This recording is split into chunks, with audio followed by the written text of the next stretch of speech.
Good morning also on my behalf. It's so nice to see you all here this morning. Welcome, and I hope you enjoy the rest of the day as much as you did the opening number today. It is my great honor to introduce our keynote speaker, Professor Mats Alvesson, who is a professor at the Department of Business Administration in Lund University. I was given 3 minutes to introduce Mats, Professor Alvesson, and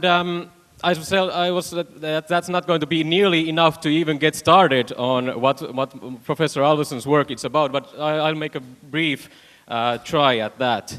During his long career, he has researched and studied many issues, but he's probably most known about his contributions to critical management studies, to which I think Johanna alluded earlier. Professor Alvesson has been productive in many fields, including, but not limited to, critical theory, gender, power, management of professional service organizations, leadership, qualitative methods, organizational culture, and I could go on. He's a prolific scholar and has published in all the right journals, including, but not limited to, Academy of Management Review, Organization Studies, Human Relations, Journal of Management Studies, Management Learning, and you get the picture. And he has also authored many books, and the funny thing is, if you go to his Lund University pages, it lists some of his most recent books, and the list takes half the screen.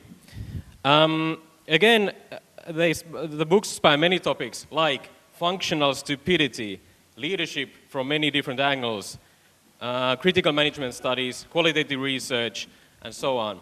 His most recent book with Yannis Gabriel and Roland Paulsen is titled Return to Meaning, a Social Science with Something to Say. In it, the authors argue that social science has lost its way in a sense and has become some of a nonsense. And they argue for a more meaningful social studies, so that would have a lot more to say to researchers and the society as a whole. So as you see, Professor Alvesson has not shied away from tough and complicated issues, and I think that it is his ingenious and critical tone that is his trademark, which on a more personal level is also the reason why I initially became a leadership scholar, but don't hold it against him. I don't think that was his initial idea. So he wrote about leadership in such a way that I at the time was thinking that leadership is past or an issue that should not be focused on, but he got me thinking otherwise, and that's where I am today, studying leadership and wondering what it's all about after all these years. So as a leadership scholar, I'm specifically enthusiastic that he is going to be given the keynote speak today. So please welcome our keynote speaker with title Reflexive Leadership, the Talk and Practice of Managerial Work, Professor Mats Alvesson.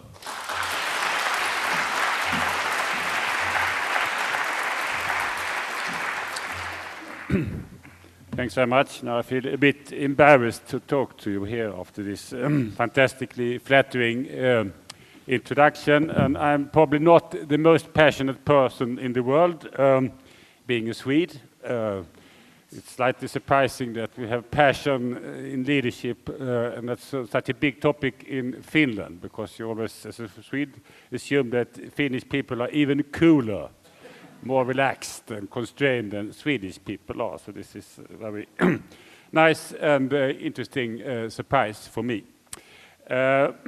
Yes, and Tuukka mentioned a couple of books. I can never resist my temptation to send around some books, because if you can't understand my Swedish English, Swinglish, I guess you have Finglish.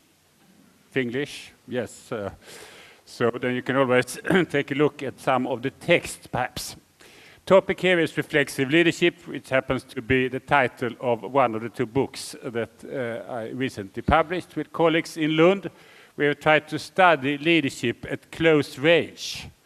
So not just interviews with managers, but also observations and interviews with managers and their subordinates. And I think that in really order to understand leadership, we need to see this as a relationship. It's not something that leaders do in splendid isolation and people respond as predicted.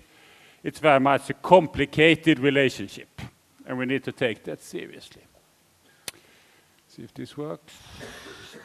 Yes, so this is that book. Published in other books where we looked at close range at managerial lives also, how people try to struggle with various issues. Reflexivity is for me a key concept. Of course, we all are reflective. We like to think. We think about ourselves, what we do, what we accomplish. But when you try to study this quite carefully, it's obvious that people tend to often be caught in their models, in their frameworks, in fancy concepts and ideas, and often there's limited broader awareness about what's happening when you, for example, try to do leadership. The level of naivety and wishful thinking is sometimes quite astonishing. So occasionally we see people that believe that I have coffee with my co-workers. I see them. I talk to them. I'm interested in them. And then miracle happens. That people should be motivated and satisfied and feel relaxed and so on just because the manager gives them some attention. That it's a bit like as co-workers, followers, they are like children. You give them some attention and wow, that's so fantastic. And it sounds a bit ridiculous, but sometimes managers may have this self-understanding that they are so important for other people. Other people may, in some cases, not care that much, but that's not part of the picture. So we need to be quite reflexive about leadership, what it means, what it does, how we ourselves relate to all this in our practices, etc. So here are some topics which I think is important to consider. The exact meaning of leadership. So when we talk about leadership, what do we mean? And then there are thousands of definitions, of thousands of views, and sometimes people can agree. Leadership is bloody important, isn't it? Yes, all agree, and they mean totally different things.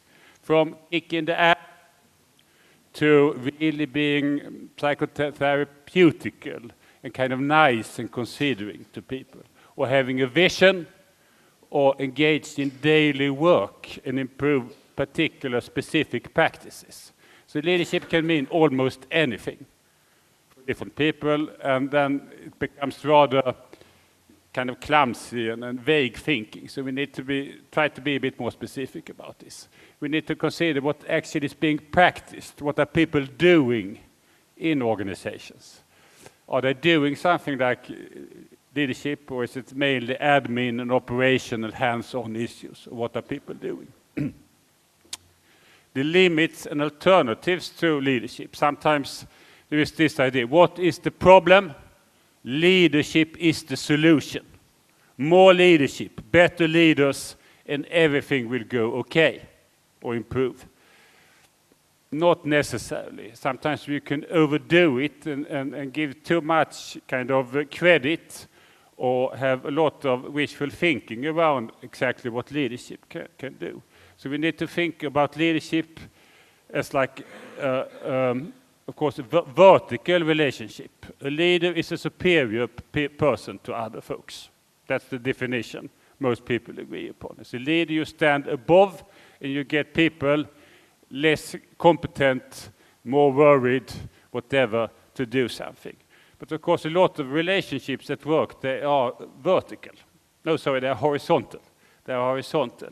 So the relationship between vertical or hierarchical influencing and peer or collegial influencing, that's extremely important to consider. And sometimes that is a bit being lost. If leadership is the solution, and it's very easy if you're a personnel manager, you have limited time and resources. What do we do? Leadership development.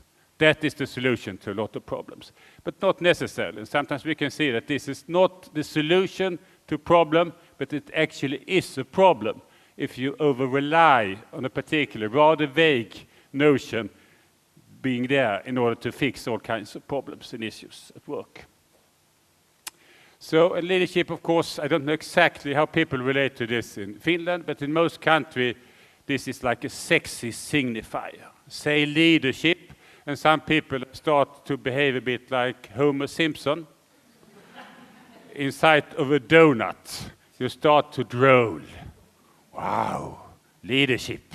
It's so sexy, it's so fantastic. And then you have authentic and charismatic and servant leadership, strategic leadership, and then people start to and continue to drool all the time. So, but if we don't see it as a sexy signifier, but see it as a concept that sometimes can help us understand what goes on and then improve things, what is it then? Some people see that this is like management. Managers, they do leadership. That's like managerial work. If that is the case, then I can't see why we should talk about leadership. It's much better to talk about managerial work if you don't want to be sexy and so on. Sometimes it's what top people do. Leaders, these are the really top people. Barack Obama, Donald Trump, a leader.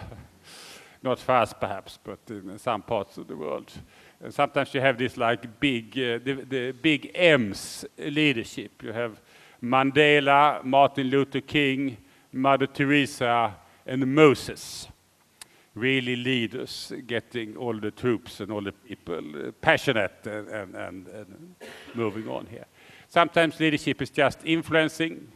You do leadership, you try to influence people, which is very vague and broad that as well. Sometimes you don't want to be so hierarchical or vertical, and then you think about groups and people doing something together. So you have like shared leadership, distributed leadership, which is mainly like group collaboration. But it sounds a bit better to talk about shared leadership than group work. So therefore, this sexy signifier enters the picture and tends to make people a bit kind of vague and a bit stupid, perhaps, when they talk about leadership. There's always the risk that leadership talk makes people a bit stupid because it's so seductive and it easily includes this sexy signifier kind of element. But if we're interested in this, we can ask the question, why this leadership craze in a lot of countries in the world? In Europe, in the 70s, leadership was not particularly popular. You should be democratic at workplaces.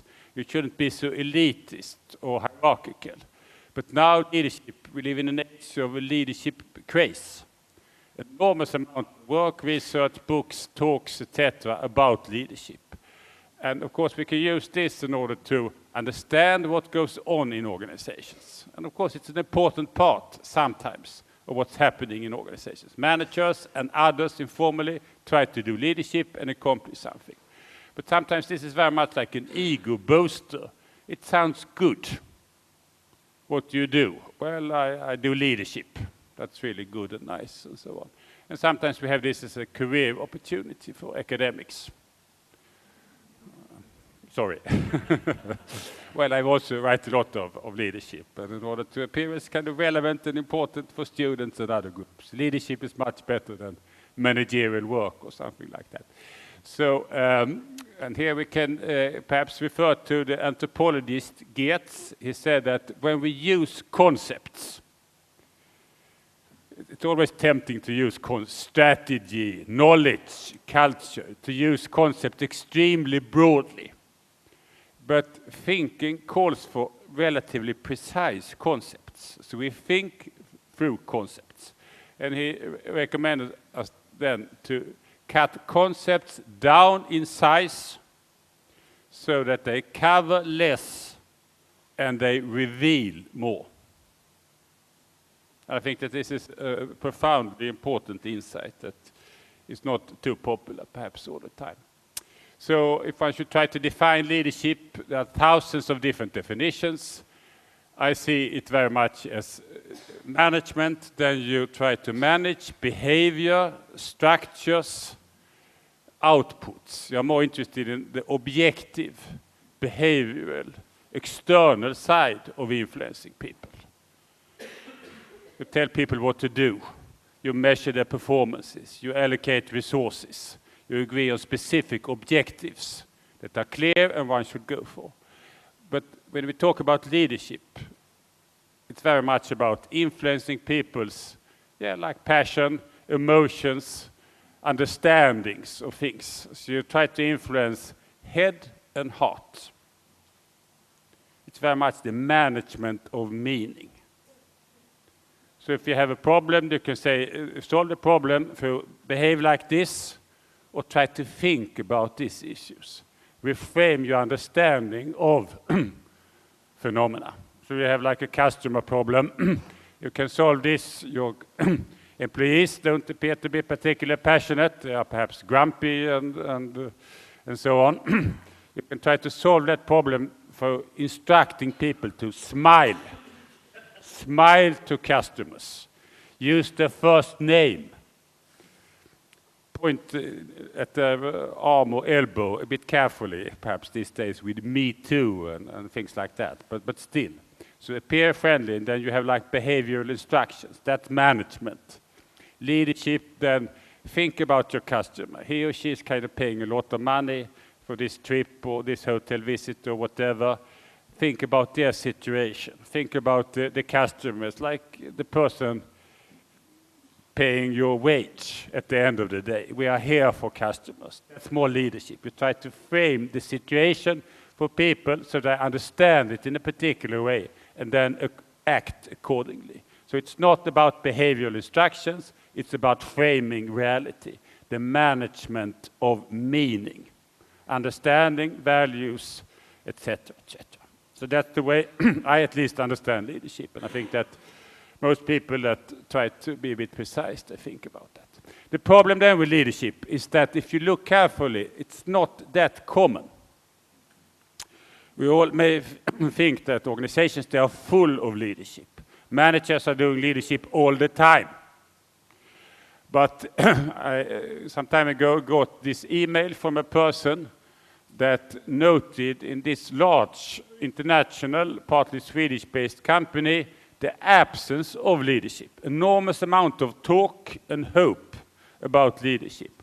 But it was more the image of world-class leadership that was being communicated in the company. But he never saw any examples of this. And his observation was that leadership is like something you mostly are talking about, preferably in grand and pompous terms. Everyone seems to be leadership oracles when they're asked to assess themselves.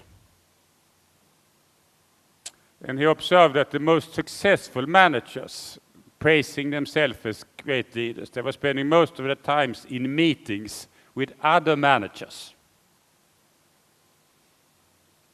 Slightly ironic, and he thought he was mad because people are talking about all this leadership, but then after some time he realized that he was not doing that like everybody else. I mean, we tend to follow others. If others are saying, this is really a lot of leadership here, yeah, it is. As others are saying that, it must be true. So it's very tempting all the time to imitate others and agree with people around us. But we should not do that, of course. And he was then proud that he preserved his integrity and was not then bringing into this rather misleading type of rhetoric regarding what went on there. Now, this is a partly Swedish company. I'm sure that in Finland it's very different. Here you have enormous amount of leadership, but one still could consider that the possibility that it's more talk than practice. Also here. So leadership is often heroic, it's good. We need more leaders. It does not mean that you need more kind of authoritarian people that can kick ass or do something like that. People should then be good and nice and heroic and so on. And of course this goodness, I think that there are two major problems in leadership thinking. One is the Hollywood problem. The Hollywood problem. We've all seen a lot of heroic movies with heroes.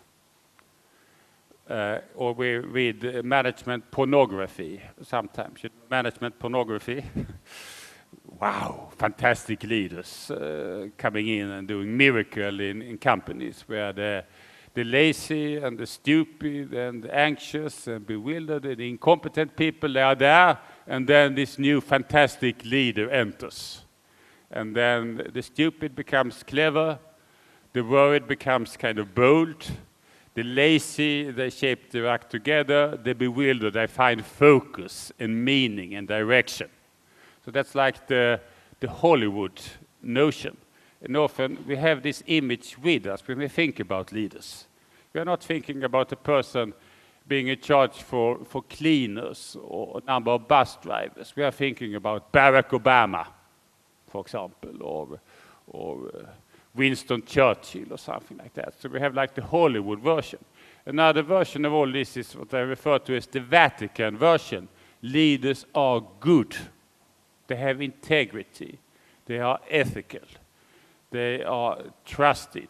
Really good people all the time. So if you are a bad person that really managed to get people together and do something really kind of impressive, like Hitler or Mussolini or Mao or Osama bin Laden, and they really were doing leadership because they got people really to be committed and work very passionately for stupid purposes. But we don't like to think them as leaders. They are tyrants or bastards or something like that. But of course, you look at influencing processes and being effective and producing problems, then they are probably, in one sense, better examples than many others. You see my point? Yes. So we have the Hitler problem sometimes in leadership. So that's a bit bad. But yeah. So this is one study that we've studied this quite a lot for 15, 20 years and published several books on leadership, or as I sometimes refer to it as leadership, when it's very much talk and fantasies and not so much practices. And this is a study of a large international pharmaceutical company where we were interviewing senior managers, and these were quite bright people with a PhD, often in chemistry or medicine or something, and a lot of management education, so they should be bright enough and be reflexive about the situation. But sometimes it appears almost a bit comical how they were not so integrated in their thinking. So this is an example here. We did interviews quite openly. So what do you do, dear senior manager? Answer, I do leadership. I'm a leader. This is like the Reader's Digest version. You know Reader's Digest? Yes. You don't read the entire book. You read a couple of pages, so you know what it's about. And you can appear intelligent and cultivated in front of your friends and so on. So, but here I give you the Reader's Digest version. So, in reality, the interviews were longer and so on. But this is like the essence of the study. Then, what you do, dear senior manager? I do leadership. I am a leader. Good. What does it mean? It means that I work with strategies. I develop people. I work with values. We work with visions, corporate culture, the overall perspective. I don't do micromanagement. That's kind of bad and ugly, interfering and asking for information that you don't need. A lot of other irritating activities. I don't do micromanagement, I do leadership. Okay, what do you do in practice? I sit in meetings, was the answer. Aha, interesting. What do you do there? Well, it's admin. Admin. Budgets, IT questions, HR issues. It's financial reporting, discussions of allocation of offices, listening to senior managers, then presenting whatever is being planned and so on. It's very much admin and operative issues. Your question, what about the leadership then? Well, I don't have time. of course, sometimes people say, well, I spend 5 minutes when I see a person walking in the corridor, how are things going? Keep on with the good work and so on. So sometimes they were trying to do this, but the overall impression is that people don't have the time. And in many cases, they don't know exactly what to do either. I mean, having a vision, isn't that good? Do you have a vision? It's not so easy then. So often when people try to present a vision, it becomes a bit embarrassing, then vague and unrealistic. I once talked to one person. He was visiting an older relative at the home for elderly care, and then he talked with the director, and she said that our vision is to be one of 3 best elderly care homes in Sweden within 5 years. Okay. And then he was looking around, and he thought it's quite filthy and badly organized, and it's really badly run place. But then you have this like lofty and rather unrealistic and vague, because how would you know if you are among the best or not? It's very unclear and so on. And often you have this kind of problem there. But here people failing to do that much leadership, partly because they were so busy with other things. And sometimes people don't have really know what exactly to do. How do you manage meaning? How do you produce a vision, or should you produce a vision? I myself did an effort to say that in our research group we need to do something that is really important and meaningful. Spending all this amount of money, and I have a lot of research grants. Then I thought, couldn't we kind of shape together here, do something that really stands out as an important and meaningful contribution to mankind? And I thought that they have a fantastic good speech for my 10 or 12 co-workers here. And I felt that, Alvesson, you really did that correct. You really are a good leader. And then I listened to their responses, and my co-workers, they're always a bit counter-resistant. They're into father murderers and so on. So they... Well, that sounds good, but it's kind of too ambitious. It has a demotivating effect that we should strive that far and so on. So I can understand that people sometimes have these problems, of course. So and one of the problems is, as I indicated for you now, is the problem of the followers. Leadership is very good as an identity project. You feel good about yourself doing managerial work, not describing yourself as an administrator, as a senior administrator. You like to see yourself as a leader, like these people here. They were doing administration, mainly, but they like to see themselves very much as leaders. And that's fine. The problem is that in order to be a leader, you need one thing, and that is a follower. And that's the problem with leadership, the followers. You can't be a leader in splendid isolation. Stand there in front of the mirror and then practicing your leadership skills and so on. You need to have some real audience that should be affected by all this. And the problem is that most people are not that over-eager to be followers. And that kind of relationship between the leader and the follower is rather problematic. So, and of course, it's not a problem if you have like Barack Obama or Moses or Mandela or somebody else as your leader. Then you probably feel that this is very natural to have this asymmetrical relationship between you and somebody that's much more clever, more insightful, much more well-formulated and so on than you are yourself. That's fine. So in that case, you are happy to be a follower. But in many cases, then your boss is not necessarily that fantastically great person compared to yourself.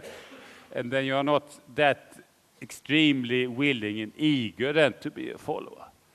So often you have a tension-full or complicated relationship with people. You may like each other and collaborate well, but the leader leading followers. It's difficult if you don't, as a leader, is a big person in relationship to people that by comparison are dwarfs. And in many cases then, manager is a bit older, a bit more senior, a bit more well-educated, but it's not that obvious that he or she is a fantastically good person in relationship to others. And followership is rather tricky because it calls for an identity that is not so positive.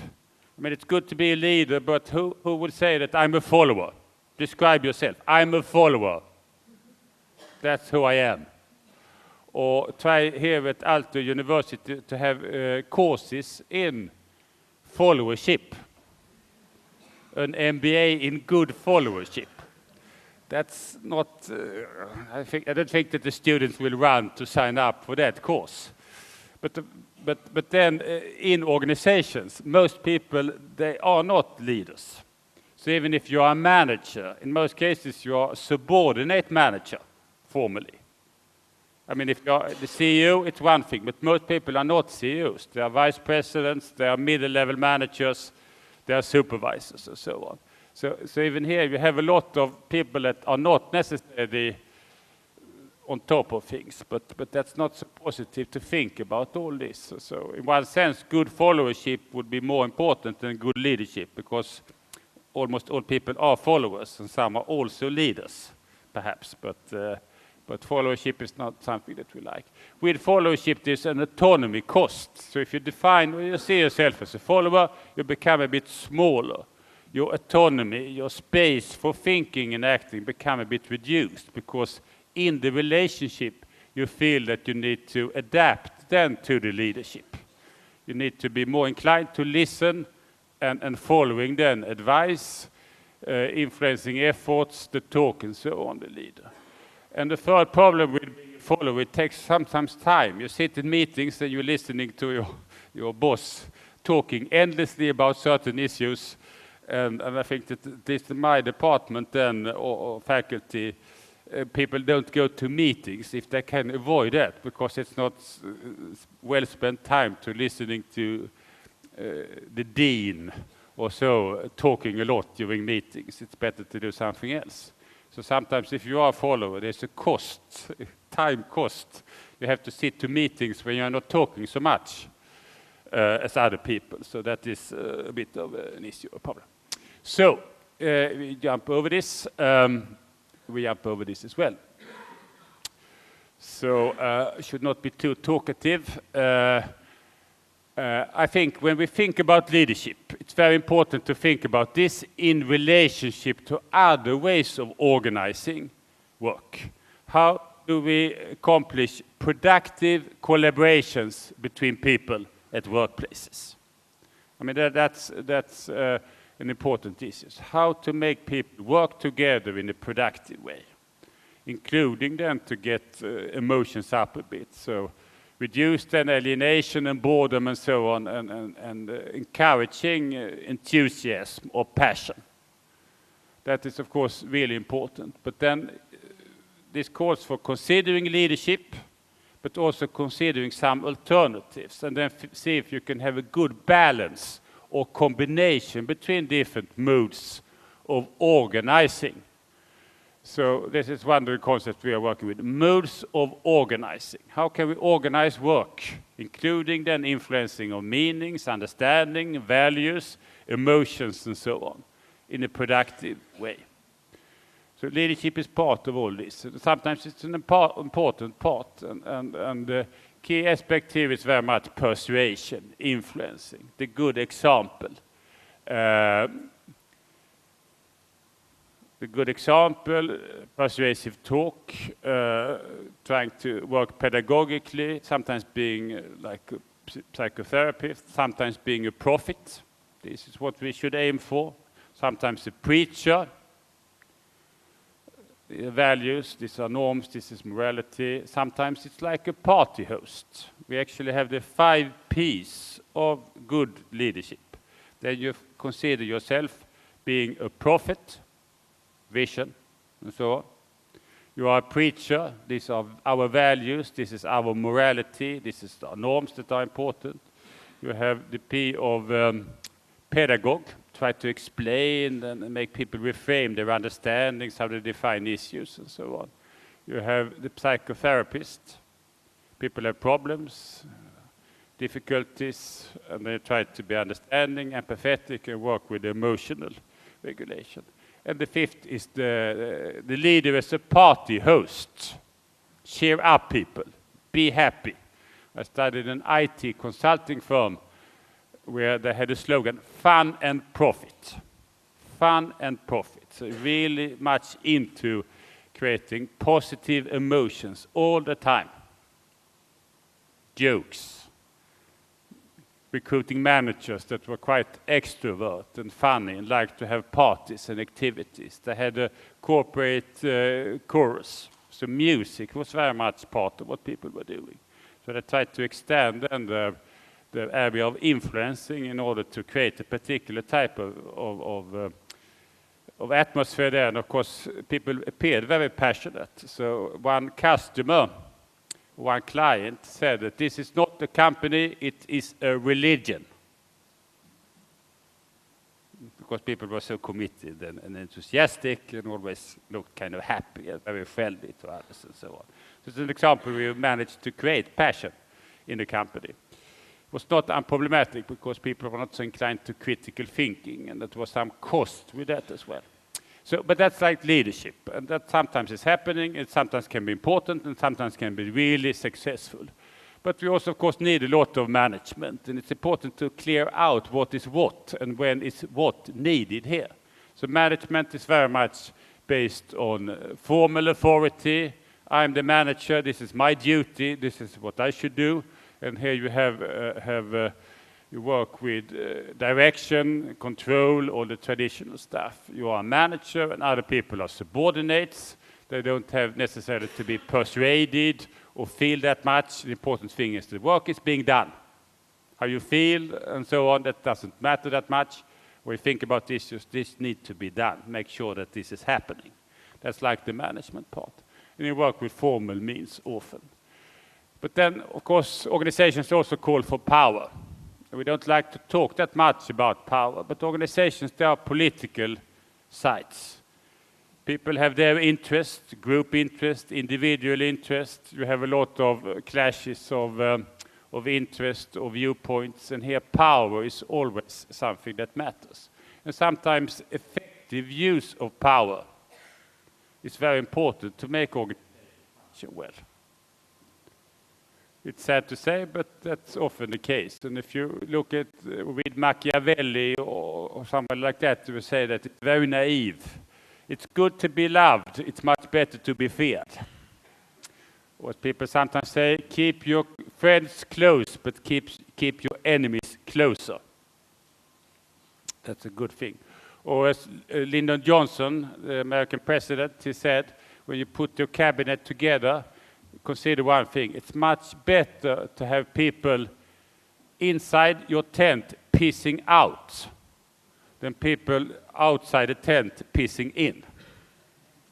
So there are these considerations that we should consider. And then the effect power player, forming coalitions, knowing how to run things, move across bureaucracy and formal constraint, and dealing with difficult situations if your formal authority is not enough, and persuasion is not really something that works that nicely. Power is important sometimes, and this should be part of the repertoire of any realistic appreciation of management, leadership, passion, and so on. But these are all vertical forms. You have people that are more superior than others that drive their views through from top down. But of course, half of all organizing, at least, it's more on a horizontal level.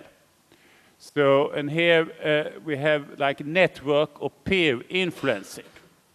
So when you have a problem or an issue at work, what do you do then? I mean, sometimes you go to your boss, or sometimes people around you, but often you use your networks.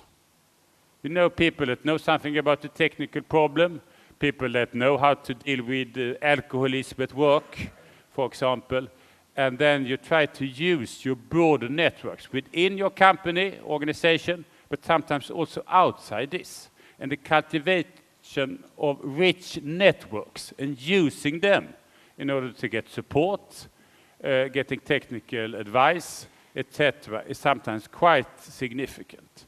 And this struck us when we did one study here on how people were relating to leadership and management. And many people said that if I have a problem, then I go to people I know that can help me with this problem. Sometimes it's my manager, but he or she is not an expert on everything.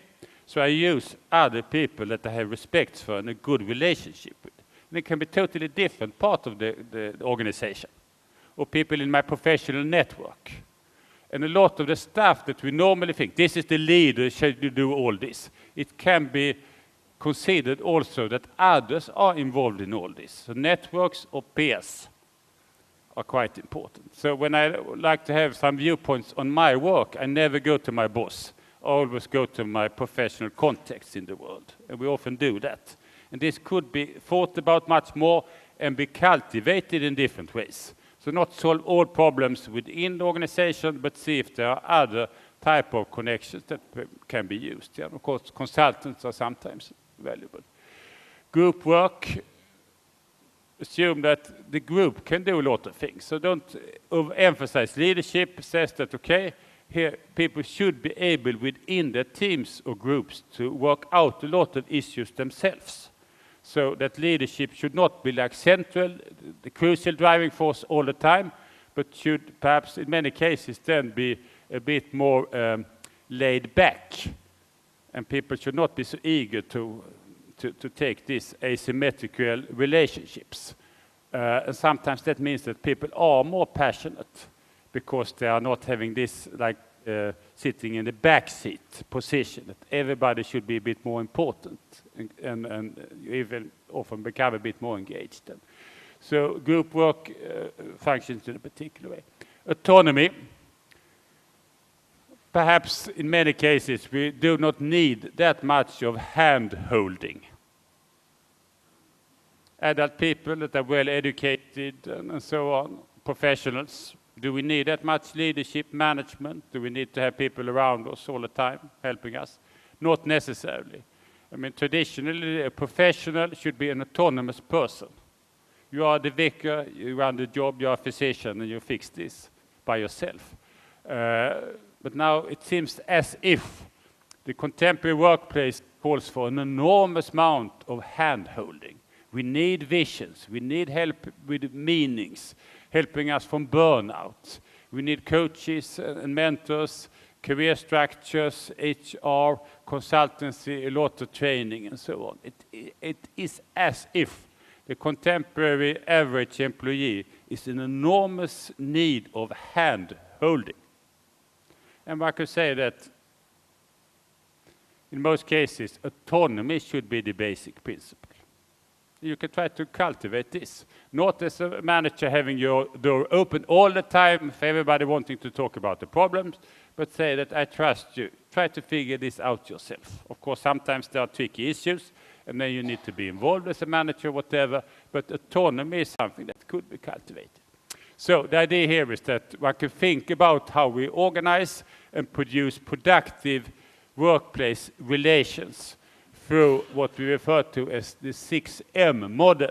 And it simply means that you think through when leadership, do we have resources and a need for this?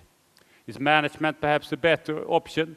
Do we use power when needed, or are people really kind of afraid of using power? Do we have good networks? Can we cultivate networks? Some money, perhaps not on leadership development, and having people participate more in professional associations, cultivating networks, and then think about leadership problems as not only something that we solve in-house, but we also try to deal with through much, much broader type of connections and getting advice and support from rich networks rather than manager-subordinate relationships. Teamwork can be cultivated, autonomy can be kind of produced. And in many cases, I think that contemporary organizations, they are full of this hand-holding type of arrangements. So we produce people that are low on autonomy.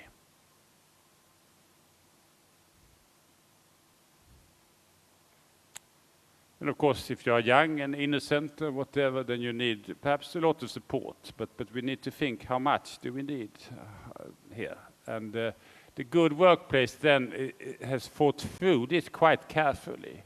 How do we deal with key elements in organizing, like autonomy, group work, peer influencing, power, management, and leadership? And then do we have too much or too little of something here? Sometimes it's too little leadership. We need more of this. Then leadership development or leadership support is important. In other cases, then it's perhaps shortage of autonomy. And then you try to create understandings around all this. Of course, leadership can be important here on a meta level. So you create insights and ideas and try to help people think about all this. But the idea is not we end with more leadership. We end with perhaps other combinations of modes of organizing instead. And I think we jump over this. And this you can work with very practically if you're interested in this. So you think about how do we organize work here. You have like workshops and meetings and interactions with people. You reflect about stuff. You engage in dialogues. What's happening here?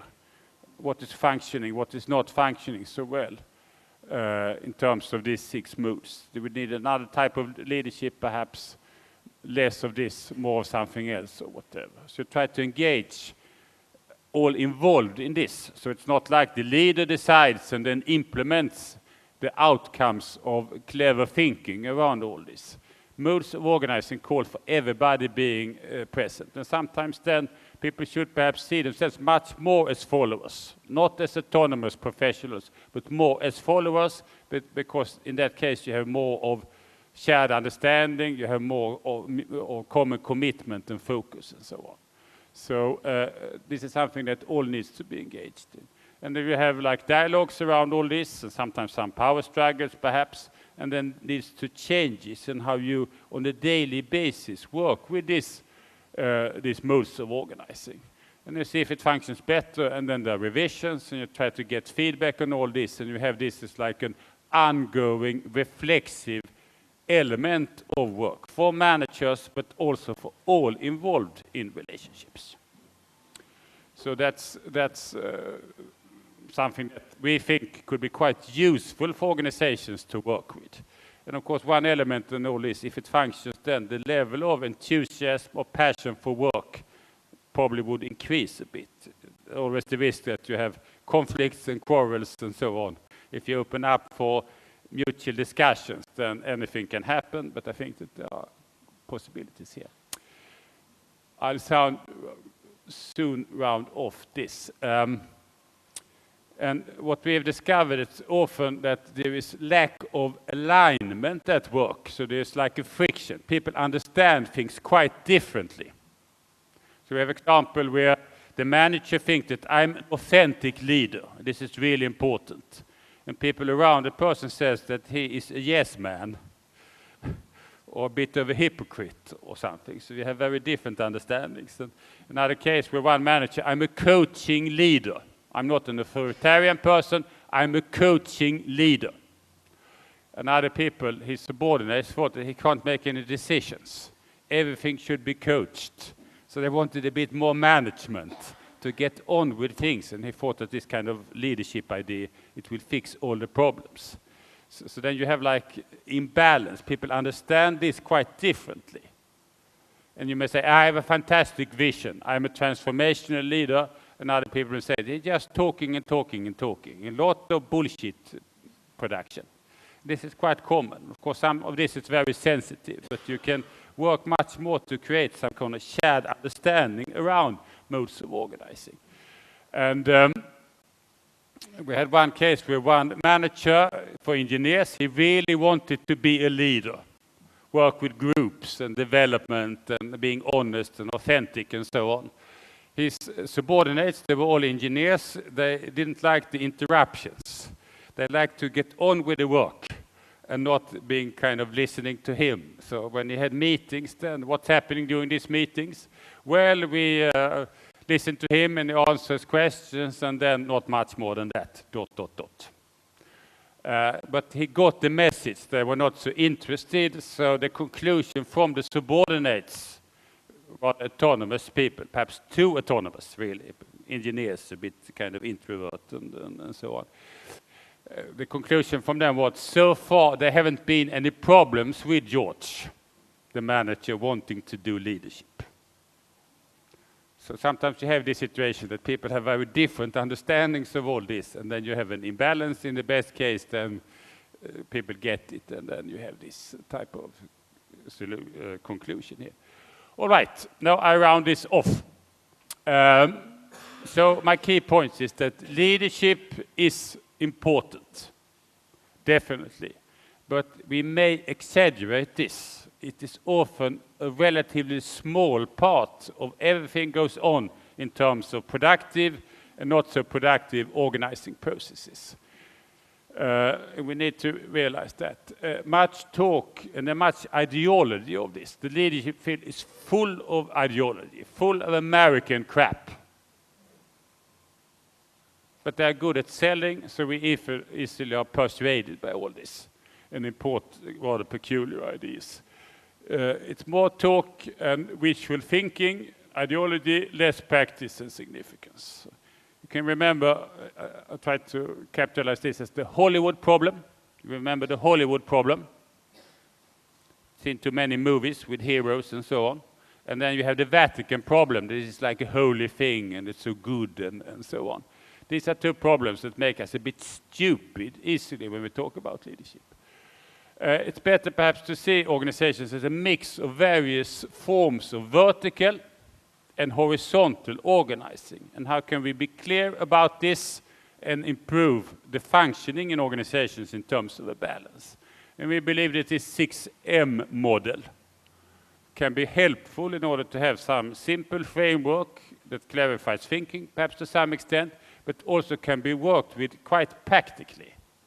So you have like meetings and discussions within the workplace and then see if people can create some shared understanding of these types of relationships. And crucial here is not that the leader comes in, wake up the half-dead, the zombies at work, make the people that are really half-sleepy, passionate and so on. We need to think about this in much broader terms, where you are not doing leadership in splendid isolation, you do this in collaboration with people, and it's a mutual process.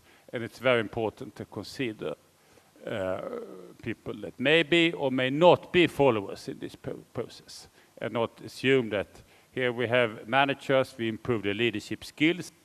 With improvement, they come out in organizations and then they behave in better ways, and then a lot of problems are being fixed. That's a simple and naive model that a lot of people spend an enormous amount of time and money in working on. Normally it doesn't work particularly well at all, and in some cases it just gives people peculiar ideas. And they come back to organizations and then you have responses like George subordinates. So far that hasn't been any problems with George. So that's good, but sometimes we can do better than that perhaps. So now I finish here. If you're interested in the topic, the book on reflexive leadership that somebody has not stolen as yet can give you some more flesh here. But thanks very much for attention.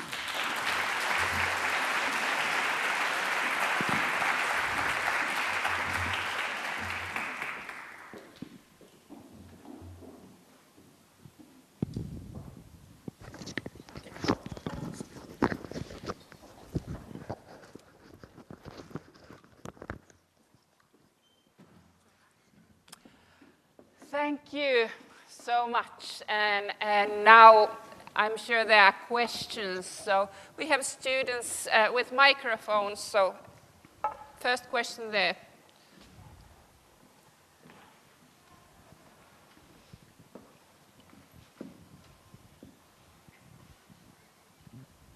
Thank you. Is this on? Okay, thank you very much for an interesting presentation. My name is Staffan Kurtén. I'm interested in your view on relationship between leadership and culture. What have you found in your research, and with culture, you could mean either different parts of the world. You could mean Asian and Europe, or you can mean Sweden, Finland, or Sweden, Germany, but also different cultures, corporate cultures. Different corporations, different firms have different kinds of cultures. How do you see this? What kind of differences have you seen in different cultures? How much does leadership actually influence culture, and vice versa? How much cultural influence leadership? Yeah, I think that's an important issue. And a lot of leadership is actually broadly in the area of trying to work with culture, meanings, understandings, values, orientation. And some people think that leadership means creating or changing culture. So then you have like leadership is like the independent variable, and then culture is being formed by leadership. I think that in most cases it's the opposite. That most managers, the large majority, they are recruited and they are selectively being promoted in organizations depending if they fit into that or not. If they can get along with people in a kind of smooth way. And that means that you have a lot of cultural adaptation. So I say that in most cases then people are working with culture in the sense that you reinforce it, you reproduce it, you try to maintain it, which is very important work. But there's an overemphasis sometimes on changing it, which sounds really sexy and impressive. But I think that's not so common, really, because most people they tend to work within cultures and adapting to cultures. And then, of course, it's very important. And then you get a lot of clues and you get framework support on how to behave. Because the corporate culture gives, and the national culture gives you clear ideas on how to behave. What's the meaning of manager, leadership, and so on. So I think and that's the case from national level, but also on the organizational level. Reinforces, transmitters, maintainers, adapters. Occasionally we have leaders creating cultures. But I think that's relatively rare. If you're the founder of a company, or if you really are a strong CEO in a situation where there are changes in the world, then you can also create and change culture. But I think that's not so common. Other questions?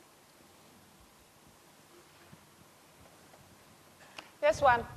Salla there.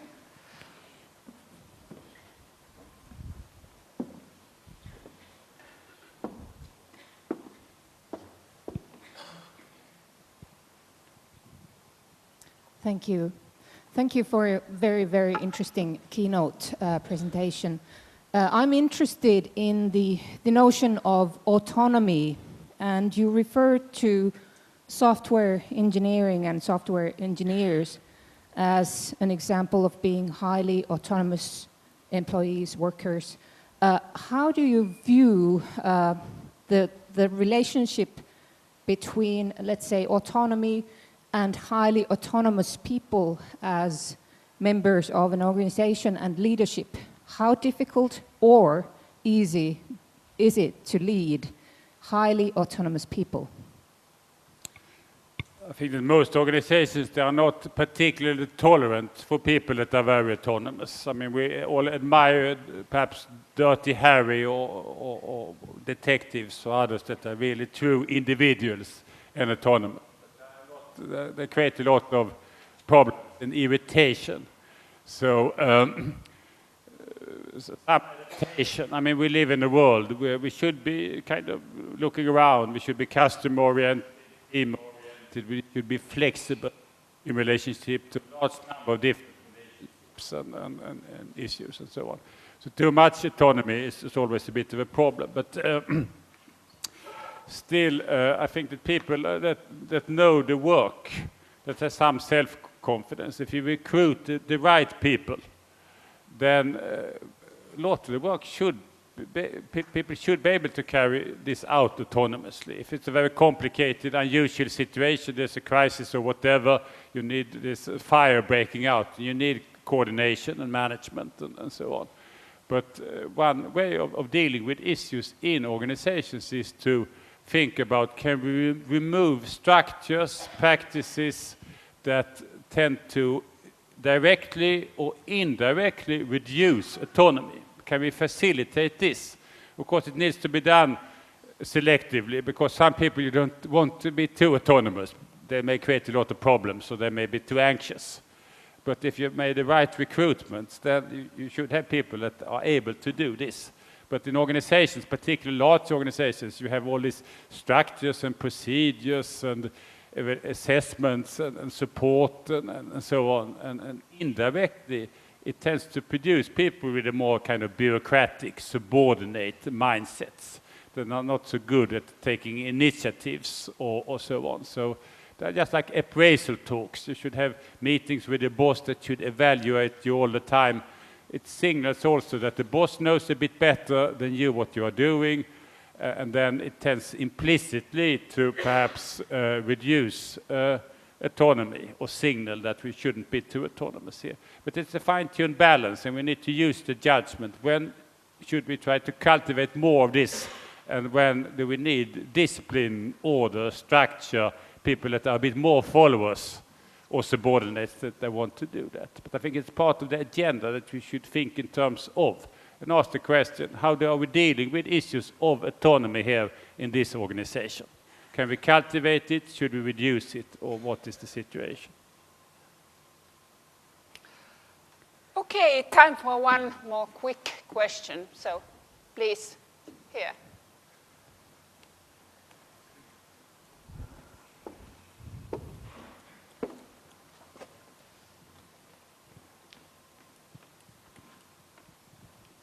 Thank you very much for your interesting keynote. I was wondering here that when you were talking about leadership being a pompous talk and identity, self-identity booster, and then the followership not being that fashionable.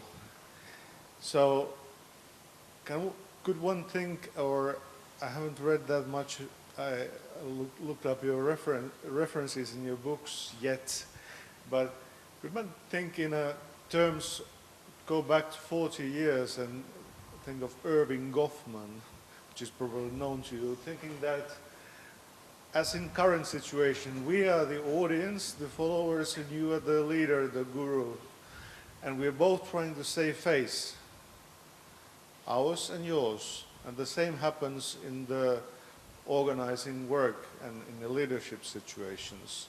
So basically, this is kind of it's producing meaning, but it's also the talk can be interpreted that way. Would you think that as a relevant view? Yeah, no, I think that actually I had one PhD dissertation at my group here, and she looked at the bank, and she looked at the interactions here, and if you look specifically at the interactions, it's very difficult sometimes to see who is the superior here, who is the leader, what is the leadership. But then occasionally you have the situation where people like to do the acting. So it appears as if leadership is there. So people sometimes go into the manager and ask, can I do it like this? I mean, they know what they could do, but it's more like a symbolic confirmation of the role of the manager. And when you had these discussions, then in the end, beginning and the end and so on, the manager talked a bit more in order to give this impression of some mild, flexible hierarchy, but still hierarchy. And then you have like the face saving of this. So one concept to come up with was playing leadership. And of course, what is real stuff and what's playing is difficult to assess in many cases. But quite often we have this like play. We go into roles and we give the impression of this happening here in order for people to save face and feel good about situations. So I think that it's an important aspect. And then we will try to see what's happening here really, what comes out of all this. of course, sometimes the games that we play, they are what is important. But sometimes it's also a matter of getting a bit beyond that and see if there's a kind of real influencing of values, understandings, identities, emotions, or something like that, beyond all this kind of playing. But I think that government is helpful here in order to understand part of all this. Okay, thank you very much, and we thank you for the questions and ask Tuukka Kostamo and Frank Martela to give their commentary. So are you stepping up both here, or? Sorry? Are you both coming here at the same time? Eventually, anyway. Yeah, okay, welcome. Thank you. So actually, do you want much to yeah, I stay think here? that you can keep the mic. That Yeah. you might be, I might be asking you a question. Let's see. So good morning again. You might remember me from earlier today. My short commentary, I'll try to sort of tie in a few themes from your very interesting keynote to our research project, because these phenomena that you talked about, we very much encountered in our project. First of all, you have written an article where you talk about the extraordinarization of the mundane. So that something very ordinary that leaders do, they talk, they listen, they joke, becomes extraordinary through it being done by managers, the bosses, and the leaders. And you might think that in Finland that wouldn't be the case, but actually that is something that we very much saw during the project. One example is that when we were interviewing people in organizations, we started out with talking about passion, excitement. What excites you? How do you get passionate at work, and so on and so forth? And people indulged and told us many things about their excitement. But one thing was missing. They very rarely talked about anything that had anything to do with leadership or stuff like that. Then after an hour or so a pretty long time, we started asking, okay, well, how about leadership? Oh yeah, leadership is important. Again, like, okay, might be, so tell me more. And then we had a discussion. So leadership became important when it was named. It was summoned forth, and therefore it was important. Another thing that we noticed was that we also did observations in organizations. And looking normal work, the actual everyday life, what it's about, well, you do your work. That's what you do. There are routines. Stuff is happening and you have to react, and so on and so forth. And if I would tell you to point me out where the leadership is here, where is it happening, the great disappearing act, we interpret it being somewhere within there, and therefore it must be true. And there are 101 things that I could take from this, but maybe a bit more practical issue is that it seems that leadership has this aura. Even in Finland, when we talk about johtaminen, which is, I don't know, it has the leadership component, maybe management component. I don't know, maybe it comes close to organizing, but still it has this aura, this ideology of grandness, the grandioseness of leadership.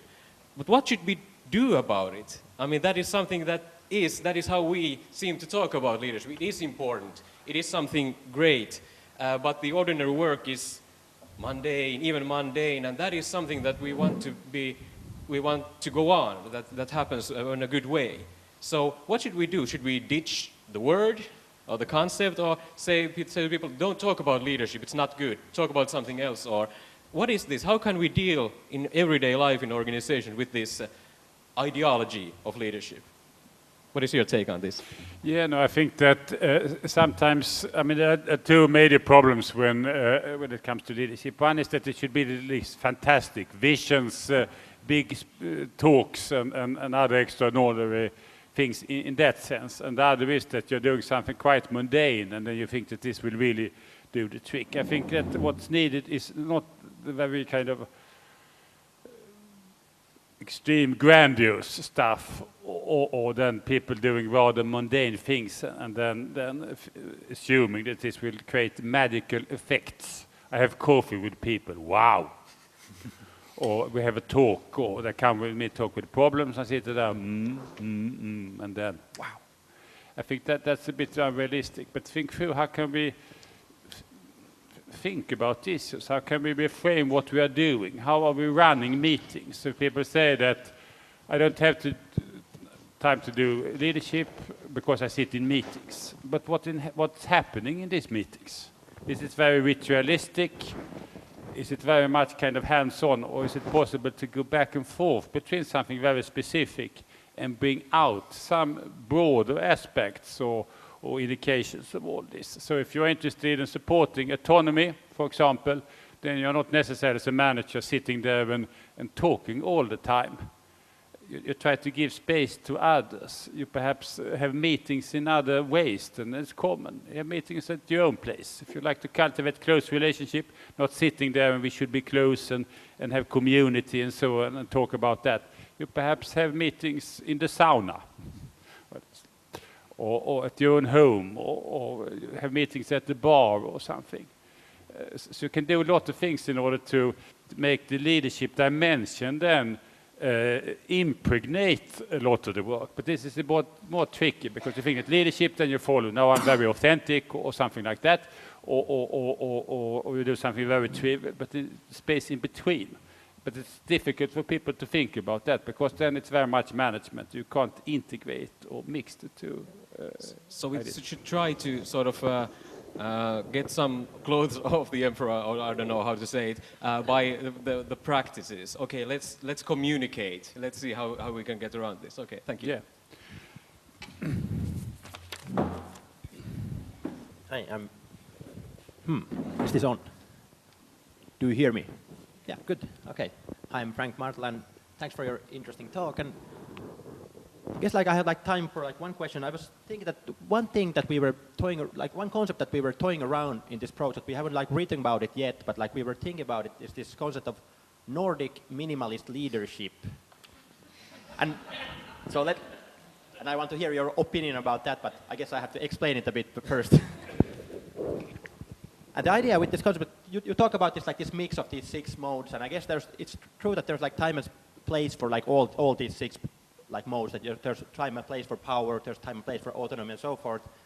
But at the same time, I guess it would be in many senses good that if you would have more autonomy and less power inside the organizations, that it might be good for reasons of profitability in this modern economy, but it might be also good for emancipatory reasons. And you have also written about this post-bureaucracy and how we might be are we moving towards some post-bureaucratic era? Are we having less of these bureaucratic organizations, or are we not? And recently there have been a couple of interesting examples as regards this post-bureaucracy, these organizations that claim to be self-managing or self-organizing. For example, in Harvard Business Review, there has been much talk about this Zappos, this organization in US. Another organization is this Morningstar, which is this tomato processing company in California, which doesn't have any leaders or any managers around. That all is organized around this, that people make contracts with each other. What are my responsibilities to you? What are your responsibilities to me? And everything is organized on this peer-to-peer level without any top-down control. Another example is this Buurtzorg, this Dutch home care organization, which has 10,000 nurses. And again, they don't have any management or leaders, but everything is organized around these 12 people teams. So these seems to be interesting examples of organizations which are quite far from this this traditional bureaucratic paradigm. And then when we were looking at some Finnish companies, we noticed that we found a couple of Finnish organizations which have very many similarities to these this Buurtzorg and this Morningstars and these examples that has been talked about in English-speaking literature.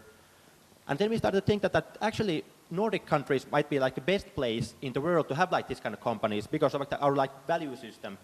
That if there's this sociologist Christopher Welzel who has done much research on this world values survey, what kind of values people have in different countries, and they have studied 100 different countries. And what they found is that when they look at these emancipatory values regarding about individual freedom, autonomy, equality, and so forth.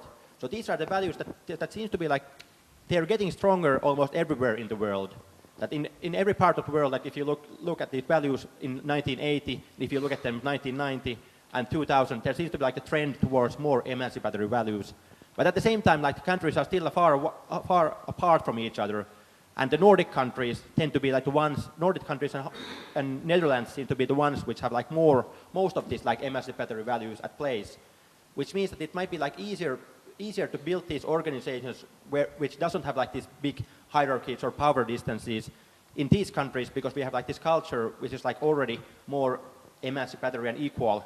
That in these countries it's like when you first time meet the CIO, you might address the CIO with his or her first name. In other countries it would be like impossible to do that kind of thing. So I guess like my question for you is that, do you think like is there something new in this so-called self-managing organizations? Are they somehow like breaking free from this bureaucratic paradigm, or are they just like the same thing packaged in a different way? Another question is that would the Nordic countries be like could the Nordic countries be some kind of like exemplary examples to other countries how to have these kind of companies in the future? Yeah, and I think these are very interesting questions. I think that it's rather complicated because the conditions here are a bit different and more favorable. So some other autonomous countries, there are more clear hierarchies and people are much more dependent on the boss. That means that in the United States, where there's a lot of preaching of individualism and so on, that's very much on leisure time because people are often quite scared of being fired. And it means that they're very eager then to follow the boss and so on. Here we have different orientations, and of course that gives some other space. But at least in Sweden, I think that there are contradictory developments. So one development is you should try to reduce hierarchies and hierarchical differences between people. On the other hand, there seems to be some development indicating you need to be taken care of much more kind of support, work environment, legislation, experts, questionnaires, issues around stress and difficulties and so on. And then you always call for the employer to take responsibility for this, and it's a leadership issue and so on. So you have on one side then reduced hierarchies, but also some excess in terms of asking for being taken care of and helped and supported, etc. And I think that these are two contradictory tendencies. I don't know if it's popular here in Finland, but sometimes in Sweden we talk about curling society. Curling. So the idea is that parents and teachers and managers and HRM and consultants and coaches and mentors, they should help people and minimize frictions and problems. And then, of course, you have one type of megaforce that is reducing then the space for self-management and so on. So I think it's a slightly contradictory type of situation in the Nordic countries. When it comes to autonomy, I think that there are developments in different ways. One problem is that organizations tend to become a bit more bureaucratic often. There's this myth that we are less and less bureaucratic, but we working at universities, I just came from UK, and there's an enormous amount of bureaucracy increasing all the time. So I think that there are contradictory ingredients here, and that makes that I'm slightly uncertain about the possibility to make like broader statements or point at broader trends. I think that always there are a lot of contradictory developments in all this. And that's the reason why we need to think through quite carefully what are we doing in our own organizations, what are the strengths and weaknesses, and how can we handle problems here based on local specifics. Which makes, of course, the dream that here is a recipe, here's the fantastic guru or American text author then recommending this, and wow, yes, now I adapt to all this. I think we should be slightly careful with this. And it's bloody difficult to think for yourself, but I think that this is what we should aim for. So I'm very much a person in favor of reflexivity, which means that a heavy burden falls upon you, but at the end of the day, I think that we can do much better work.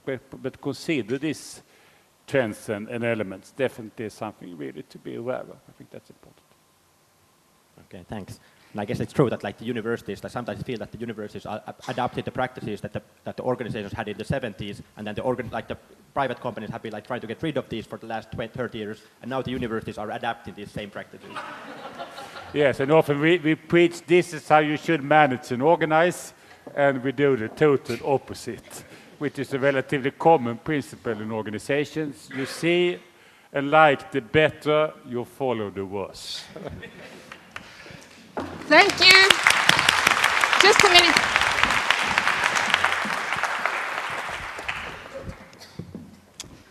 Thank you, Mats. Thank you. Thank you very much. Thank you.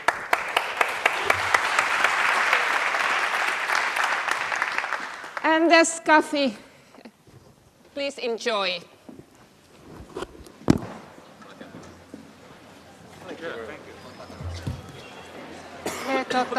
Ne soittaa se